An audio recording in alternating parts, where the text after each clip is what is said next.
Então, queridas e queridos, agora nós vamos tratar da fraternidade, para completar o slogan revolucionário lá da Revolução Francesa: liberdade, igualdade e fraternidade, né? Que até foi nessa sequência que foram implementados, né? O professor Paulo Bonavides até fala do caráter profético do revolucionário francês, que previu isso, porque lá na Revolução Francesa eles estavam lutando por direitos de liberdade. Na sequência foram sendo incrementados os direitos de igualdade, né? Após a Primeira Guerra Mundial, sobretudo, nas constituições lá, a mexicana de 1917 e, sobretudo, a Constituição alemã da República chamada Constituição da República de Weimar de 1919, e os direitos de fraternidade, o princípio da fraternidade sendo implementados assim de uma maneira geral até hoje, né? Então é o seguinte: fraternidade. Para não falar de fraternidade, nós temos que ir na essência da palavra. E fraternidade vem de frater, e frater é irmão. Então significa que fraternidade, quando nós falamos de fraternidade, nós estamos falando de uma comunidade de irmãos, uma irmandade, né? Então significa que os membros de uma comunidade ligados por laços fraternos, eles têm uma ligação de irmandade, né? De laços de afeto, né? De altruísmo, de querer o bem do outro, diferente de uma comunidade simplesmente, né? Que está lá somando esforços num cooperativismo, mas para cada um trazer para si. Numa comunidade fraterna se busca o todo para todos. Eu não me contento com o meu bem, eu tenho que me contentar com o bem de todos. Por isso, uma comunidade de irmãos. Imaginemos nós naquelas famílias, infelizmente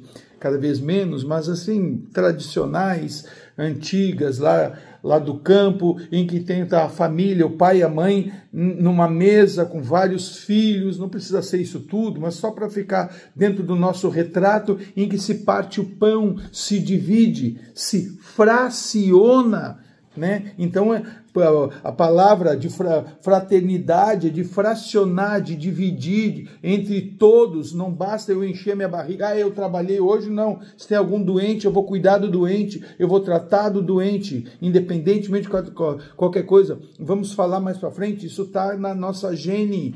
Por isso que nós nos transformamos, por isso que a gente fala que isso é ser humano, e é de verdade, porque está na nossa genética. Foi por isso que nós nos firmamos nesse planeta, como vamos falar mais para frente. Mas aí nós temos uma lição maravilhosa do grande Edgar Morin.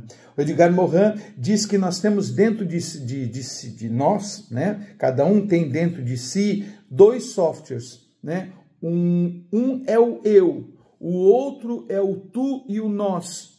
O eu sozinho não vive. O eu precisa do tu, porque o eu mais o tu gera o nós. Fica meio complicado, né? Mas eu estou sozinho.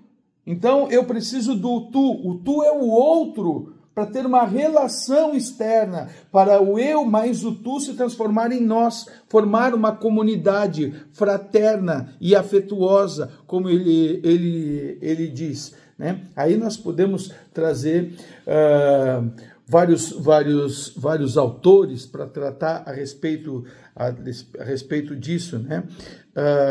E aí vamos ver o seguinte: o Edgar Morin, ele tem uma citação, que eu faço uma citação no meu livro aqui, que ele, sobre ele, deixa eu achar direitinho aqui, a respeito disso, que ele diz assim, ó: os seres humanos precisam do florescimento do eu, mas este não pode produzir-se plenamente a não ser no nós.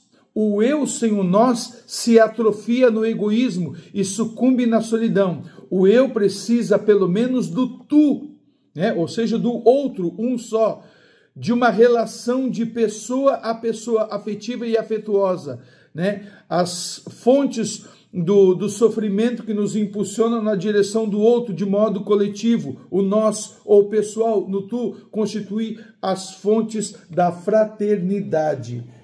Então, é isso que o Edgar Morin nos apresenta, dessa relação, essa relação que não é só um plural, mas uma relação afetuosa, né?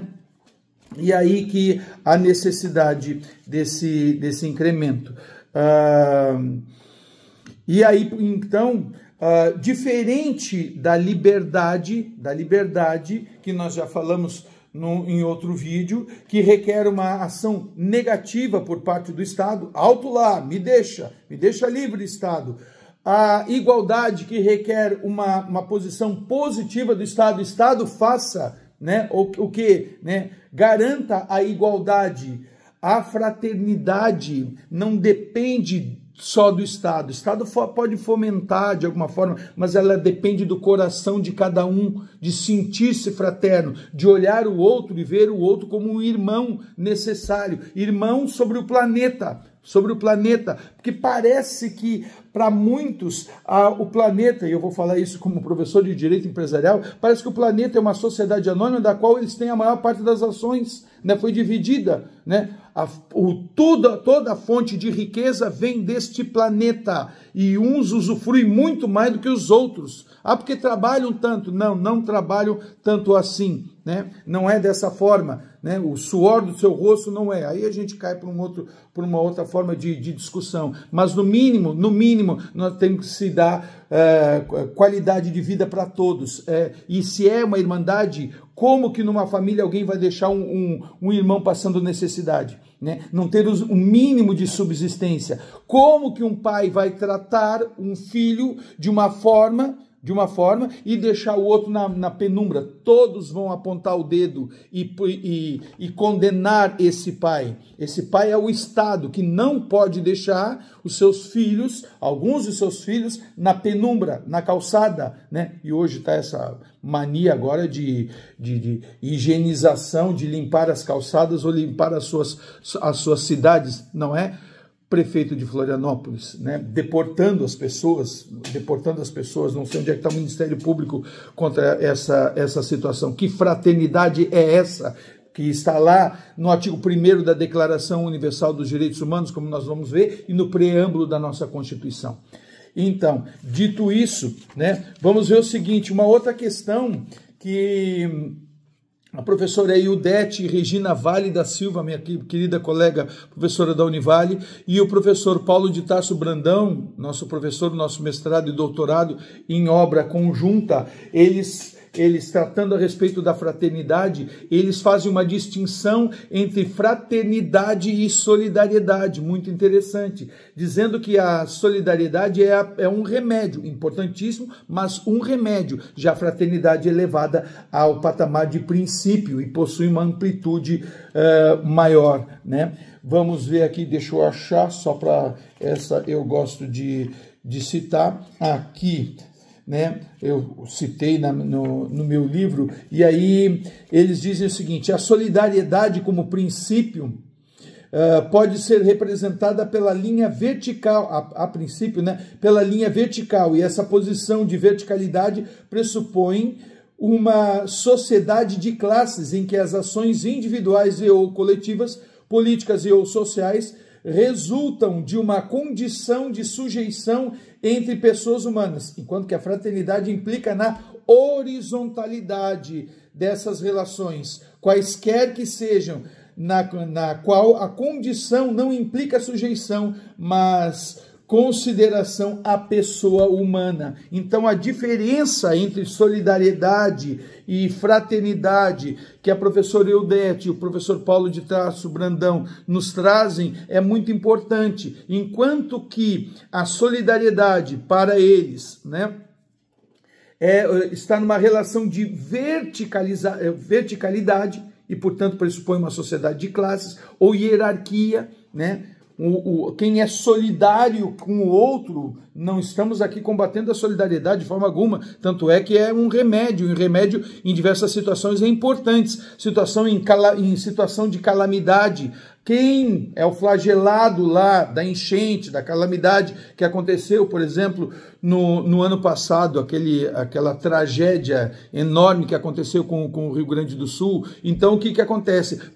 Precisou muito da solidariedade do resto do país, não só do sul do país, é importante de destacar, muito do Nordeste, é importante colocar a mão na consciência de solidariedade para aqueles necessitados, e nessa situação uma posição de verticalidade. Na fraternidade não há verticalidade, é uma horizontalidade. Por quê? Porque todos são irmãos. Todos são irmãos e têm os mesmos direitos sobre o planeta, sobre a família, sobre a sociedade, abaixo do Estado, né? E aí é importante uma coisa para a gente destacar, né? A fraternidade, ela está na gênese, como eu já disse, da nossa condição humana. O nosso gênero humano, porque humano, sempre repito, claro, não fui eu que inventei de forma alguma, né? Humano é gênero. A espécie humana, está errado, porque a espécie é sapiens. É que o nosso gênero humano só possui atualmente uma espécie, que é o Homo sapiens. Existiram outras, pelo menos umas 20 espécies humanas habitando o planeta, né? Por exemplo, os neandertais que desapareceram em torno de 30 mil anos atrás. Desapareceram todas, ficamos só nós aqui. Por quê? Né? Porque a fraternidade começou a ser desenvolvida no próprio gênero humano, que surgiu no planeta, né, em torno de 2 milhões, aí varia muito, 2 milhões e meio de anos atrás, com a primeira espécie, que foi o Homo habilis, né, de uma evolução do gênero anterior humano, que eram os australopitecos. Ali começaram já a ter esses laços de fraternidade. Temos exemplo que eu cito aqui no meu livro, dentre outros tantos, né, de um fóssil, né, da espécie Homo, era o heidelbergensis, desculpem, gente, não vou ficar lendo ali, que era anterior os sapiens e os neandertais ainda não existiam, acho que é o heidelbergensis, né? Que o que acontece? Em torno de 400 mil anos atrás, encontraram esses ossos, né, que deram até o nome de Miguelón, que acharam lá na Espanha, no Monte de los Huesos, uma coisa assim. E o que é que chamou a atenção? Que eles deram o nome para o Miguelón, né, antes do início da espécie Sapiens, que surgiu no planeta em torno de 300 mil anos atrás, data de hoje, até achar alguns fósseis mais antigos, né? Pelo seguinte, que o Miguelón tinha uma fratura na perna, no fêmur, né? E o que tem isso? Tem isso que é o seguinte, naquela época e até hoje, mas sobretudo naquela época, alguém com uma fratura na perna daquela ali, se tivesse deixado sozinho, tinha morrido, tinha sido devorado pelas feras, ou não teria condição de caminhar. Lembrando que eram nômades. Passaram a ser agrícolas só a partir de 10 mil anos atrás, quando só tinha sapiens no planeta. Então, o que precisou? Precisou da fraternidade, não é só solidariedade, porque se fosse só solidariedade, deu um remédio, acabou. Não, tinha que carregar o cara junto, porque tinha que caminhar atrás de alimento, né? Também tem outros relatos de indivíduos sem nenhum dente na boca, e conseguiram sobreviver alguns anos depois disso, ou seja, eram anciãos, né, que não tinha dentista na época, não tinha implante dentário, nem dentadura. Então, naquela época, para sobreviver dessa forma, sabe o que tinha que ter? Tinha que pegar a comida, a carne que eles estavam, mastigar, porque não tinha liquidificador, e colocar na boca. Por quê? Porque tinha compaixão, né? Tinha altruísmo, tinha admiração por aquele idoso que contava histórias para as crianças, e era importante. Então tinha que levar isso, era um peso de carregar, né? E diferente do Miguelón, que ficou bom da perna e continuou caminhando, né? O vovozinho, a vovozinha lá, a banguelinha, não cresceu mais dente, tiveram que cuidar dele até o fim, mastigando e colocando comida na boca, né, na boca. E o que acontece? Por isso que a nossa espécie continuou no planeta, no primeiro gênero, mas sobretudo a nossa espécie sobreviveu no planeta e deixou descendentes férteis. Por que será que só a espécie Sapiens continua no planeta e as outras desapareceram? Por que será? Aí é teoria, né? Várias situações ocorrem, mas sobretudo porque é a nossa forma de organização e do nosso altruísmo, né?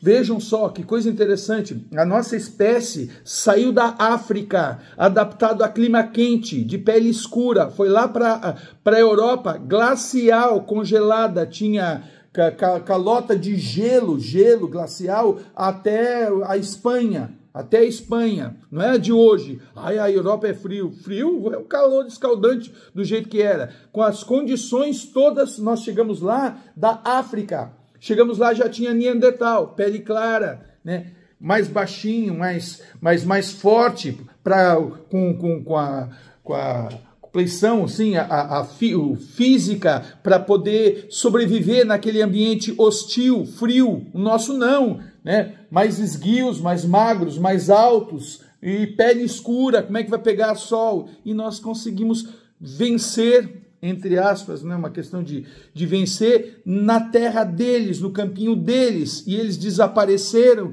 e nós povoamos o planeta inteiro. O único lugar em que nessa época os nossos antepassados não chegaram foi lá na Antártida, que por favor, né? Até hoje é difícil de chegar lá, né? Só foram chegar na primeira metade do século XIX com as embarcações que já tinha, nenhum, né?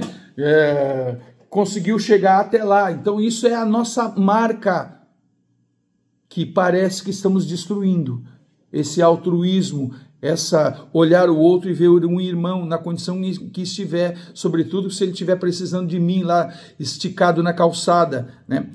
Que eu tenho que dar abrigo para ele, o Estado, que aliás está escrito na Constituição. Eu recomendo lerem o caput do artigo 170 da Constituição sobre a ordem econômica e financeira. Dá uma olhadinha lá para ver, né, que diz promover o bem de todos, de acordo com os ditames da justiça social, todos, repito de novo, senhor prefeito de Florianópolis, por favor, né, e conclama o Ministério Público a fazer o seu trabalho aqui. Né? Então aqui, e aí nós vamos para a Declaração Universal dos Direitos Humanos, que agora, gostando ou não gostando, o Brasil e, né, 200 países lá são signatários e tem que cumprir, que diz o seguinte, olha só: todos os seres humanos nascem livres e iguais em dignidade e direitos, são dotados de razão e consciência e devem agir em relação uns aos outros com espírito de fraternidade. Declaração Universal dos Direitos Humanos da ONU, de 10 de dezembro de 1948. Né? Pergunto qual é a parte que não entenderam. Todos os países democráticos, olha só quantos estão lá. Ah, eu sou contra, tu é contra, mas o mundo inteiro é a favor. Quem é que está errado será? Né? Isso tira a gente do sério. E vamos lá o seguinte, o preâmbulo da nossa Constituição, que diz lá o seguinte, né?